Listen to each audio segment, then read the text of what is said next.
Tell me a journal that has done systematic reviews that cites different evidence, that cites strong evidence for benefits of these therapies. The standards of care were developed based on extensive. You're not telling me any journal, you're not telling me any study. Don't say That's not standards what of care. Yeah. So Tell me one. the standards of care. That's the standards of care. Yes, That's standards of not care. a journal, that's not a study. That's not an organization, that's not an institution. You're just saying words. So let's shift focus to the giant elephant in the room.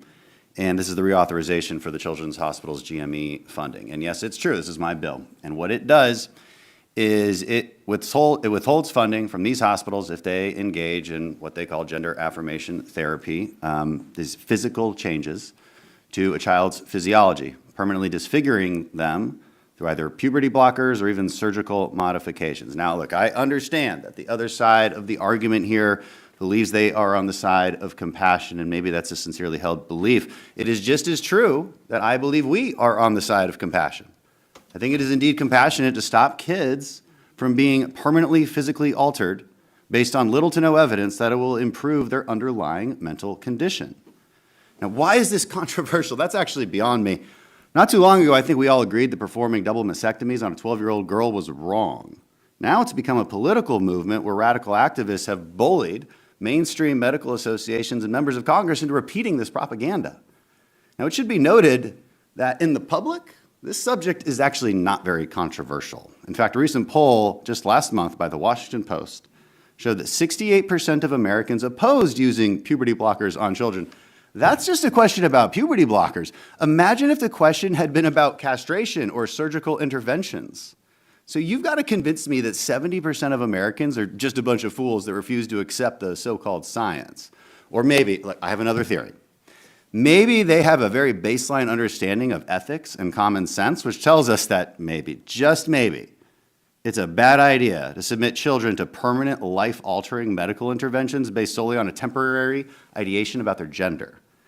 Gender affirmation is not science, and there's no evidence-based standard of care. To say that is a lie, or is at best redefining the term evidence-based. What this is a social contagion. It is based in pseudoscience and radical ideologies. And it's sweeping across our country and encouraging children to make irreversible changes to their gender. What's worse, it's coming from adults and institutions who know better, to include our children's hospitals, and institutions that are supposed to be tethered to sound science and their Hippocratic oath of do no harm. Now, maybe I'm an optimist, but I do believe that science and evidence will win out in the end. And in the future, we will look back at these gender-affirming therapies as we now look at lobotomies and electroshock therapies. I have some reason to be hopeful. Notably, Great Britain's National Health Service restricted these clinical interventions for minors just last week. Reviews published in the British Journal of Medicine, the Journal of the Endocrine Society, even in the American Academy of Pediatrics, all cite the lack of evidence. I'm going to submit for the record this review published in the Journal of Endocrine Society that found that there is, quote, low-quality evidence for the idea that hormonal treatment improves quality of life, depression, and anxiety among adolescents. Now, here's the important part. This was a systematic review, which by definition is not cherry-picked data, but it's an all-encompassing review of all the data. It has thoroughly debunked the notion that any of these treatments are, quote, evidence-based, let alone recognized as, quote, standard care. My colleagues are using these terms not as accurate representations of the data, but as propaganda. Now, this funding program is reauthorized every 5 years. It provides taxpayer funds to train resident physicians at children's hospitals across the country. It's true, it's been a bipartisan funding mechanism for years. Let's keep in mind something, though. This is taxpayer money. And when 70% of taxpayers oppose these barbaric treatments on minors, then taxpayer money should not fund it. That's why I'm stipulating that as part of this reauthorization, we will not provide any funding through this program to children's hospitals that push gender transition on minors through puberty blockers, hormone therapies, and surgeries. Let's be clear, because there's another lie that's been told. It does not prevent any mental health therapies at all. Despite these lies being told, it does not prevent those kind of therapies at all.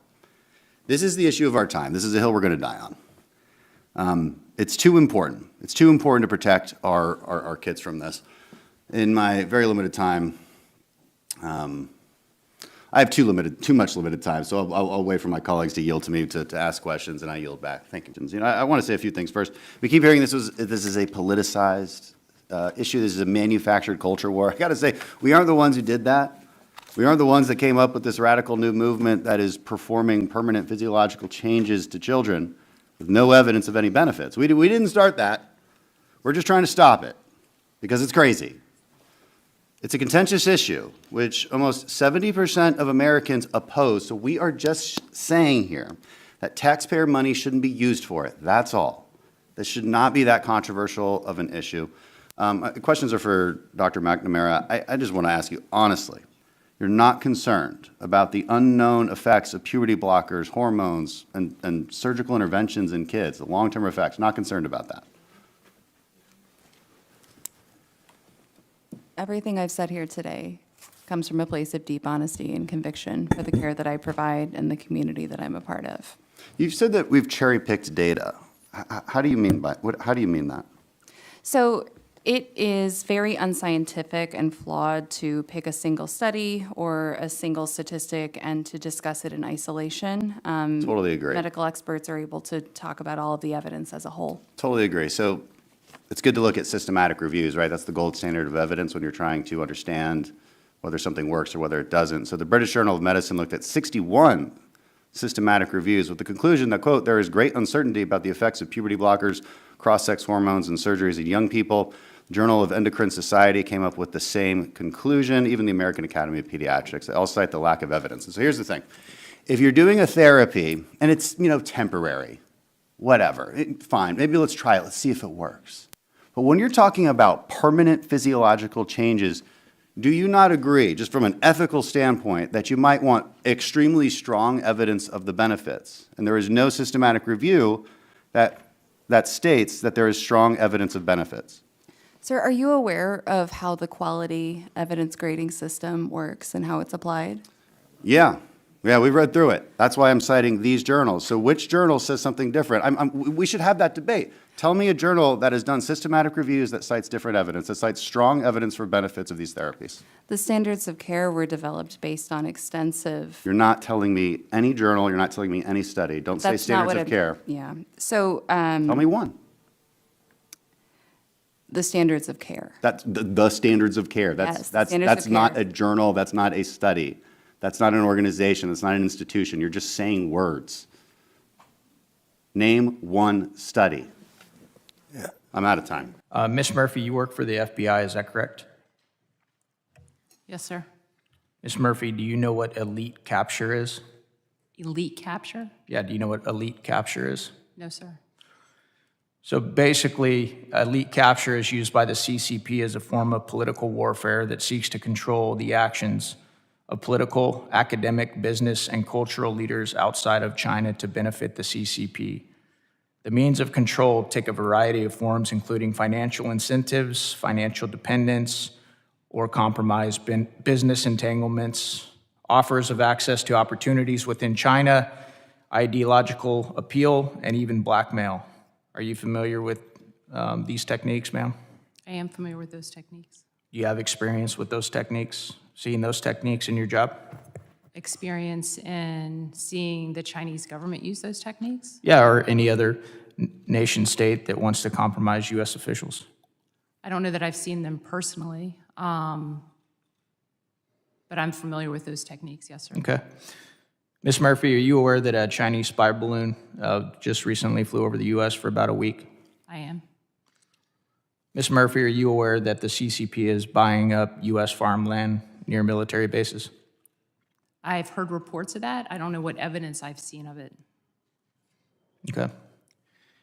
Ms. Murphy, does it concern you, some of the revelations that have been coming out of the Oversight Committee about the millions of dollars that have been paid to the Biden family recently? I'm not aware of money being paid to the Biden family. Oh, you're not aware of that at all? No, sir. That's interesting. You work for the FBI, right? Yes, sir, I do, but I would respectfully refer you to the investigators over that case. I'm sure we can get you a brief on that. That is not a case that I handle. Yeah, well, I don't need a brief on that, ma'am, to know that there are nation states that have paid millions of dollars to the Biden family. And that's one of the reasons that we're having this hearing. That's one of the reasons that Americans are so concerned that they see Chinese spy balloons flying over the U.S. for an entire week.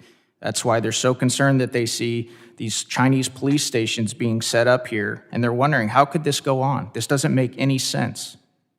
And yet, the son of the President of the United States is involved and entangled for many years now in multiple business deals that the president claims he knows nothing about. And you, ma'am, you sit here before the Homeland Security Committee. Our job is to protect the homeland, and you act as if you don't know anything about it. Do you understand why the American people are concerned, ma'am? Yes or no? I understand why American people should be concerned about the threat from the Chinese Communist Party. Yeah. Do you see any connections with what I talked about when I was talking about elite capture? Do you see, are you connecting the dots at all? No, sir. You don't connect the dots? So your job is to protect the American people. I just read you what elite capture is, the summary, the definition of elite capture. Everybody knows in this town what's going on. Everybody knows what's coming out of these committee hearings right now. And it's pretty sad coming from somebody who, as a young man, wanted to be a part of your organization because of the reputation that men and women from the FBI had built up over decades. And now the American people hardly trust the FBI. They struggle with the Department of Justice, quite frankly, generally. They feel as if you don't have the right politics, you can basically do whatever you want. The American people, quite honestly, are wondering why Hunter Biden is still walking the streets. I want to make a comment about something that one of my colleagues who just left the room said. You know, he made a reference to the former president of the United States and his family and their known business dealings in China and other places. You know, I found it interesting because one of the biggest differences between the Trump family and their foreign business dealings and the Biden family and their foreign business dealings is that the Trump family actually owns businesses. They actually own hotels and resorts, okay?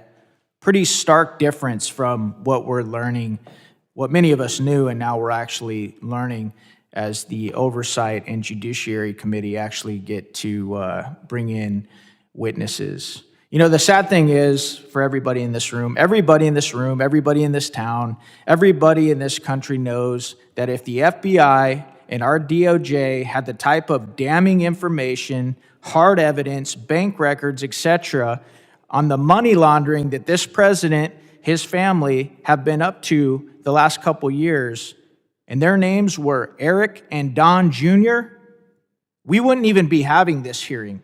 You know why? They'd be in jail. And this is exactly the type of thing I was talking about, Ms. Murphy. And this is exactly why so many of your colleagues have had enough and they've become whistleblowers. Ms. Murphy, what do you think about that? So many of your colleagues have had enough. What do you think about the whistleblowers that just said, I can't do it anymore? I can't cover for the organization, the institution that I work for because I didn't swear an oath to them. I actually swore an oath to the United States and the Constitution. What do you think about that, ma'am? Do you feel like they betrayed the institution, or are you glad that they're up here? Sir, I appreciate the question. You know, I'm proud and I'm happy that we live in a country where there's whistleblower protection acts and that people can come forward when they think things have been done incorrectly. You know, like I support the FBI. I think the FBI does amazing work. You know, ma'am, I think they do some amazing work too. But I think we both know that its reputation is massively tarnished. And I think we're both glad that we have whistleblower provisions in this country. But I think if you weren't under oath and we weren't wearing these clothes and in this room right now and we were having a private conversation, I sure hope there's part of you that is embarrassed and disgusted with what the FBI has been up to And I know the American people are. I mean, look at the movies growing up. You guys are in like every movie as the hero. When you were a little girl and you were watching movies growing up, did you notice that? Those cool blue jackets with the bright yellow lettering, the FBI on it. Was that pretty cool watching those movies growing up and those TV shows and now getting to work for this organization? It's amazing to work for this organization. Yes, sir. Yeah. Is there a part of you though that feels torn, ma'am? Like the whistleblowers that are coming up here now in droves that just say, I can't do it anymore. I didn't swear an oath to the FBI. Is there a part of you that feels torn or not at all?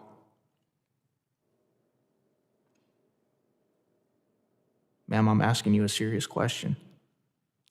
Sir, I'm very proud to work for the FBI. I think I stated that. I know you are. That's not what I asked you, ma'am. I asked you if you feel torn. Not at the least. Not the slightest. Well, that's pretty sad, ma'am. That really is. And it really shows who your allegiances are to. It really does. And as somebody who served this country myself, I come from a very proud unit, the SEAL teams. I know that my allegiances are not to NSW, Naval Special Warfare. They're not to a SEAL team. And I am glad.